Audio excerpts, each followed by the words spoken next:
تیم داماش گیلان از هفته سوم لیگ یک فوتبال ایران و در ادامه روند ناکامی‌های خود مقابل تیم استقلال ملاثانی بدون گل متوقف شد. مصطفی رازی برنامه یار 12 ورزشگاه شهید عزادیه رشت.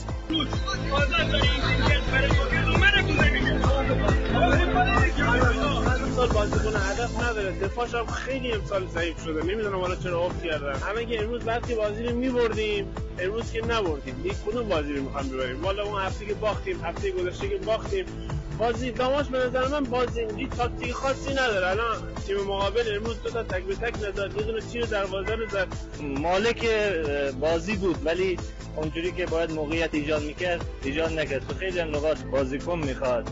پارسال تیم که فرشاد پیوس داشت بهتر بازی می‌کرد. از تیم خیلی بازی روان‌تر بازی می‌کرد، مثلا در دقایق آخر خیلی فشار می‌آورد. ولی امروز ما همین چیزی از داماش ندیدیم.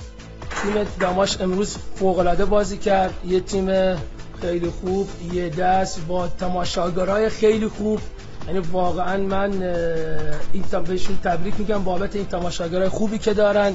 یعنی واقعا امروز یه جذبی رو ایجاد کردن تو ورزشگاه که فوتبال قشنگتر شد. و خسته نباشه میگم به دو تا تیم، هر تیم سهمش یه امتیاز بود این بازی و اگه ما یکم شانس یار ما بود ما میتونستیم 3 امتیاز بازی رو بگیریم. البته هر چیزی از به خاطر نتایج اخیرمون از همه مردم رشت معذرت خواهی میکنم. مردم تماشاگرامون انتظار نتیجه خوب دارن.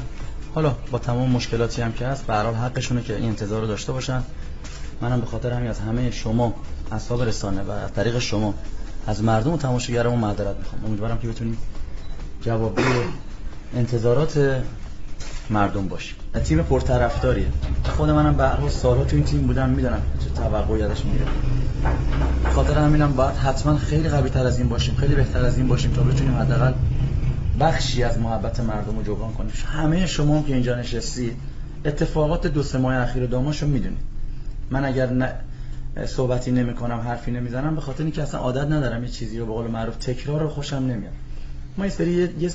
ما قوی‌ترین یارمون رو از دست دادیم. ما قوی‌ترین یارمون زمان بود.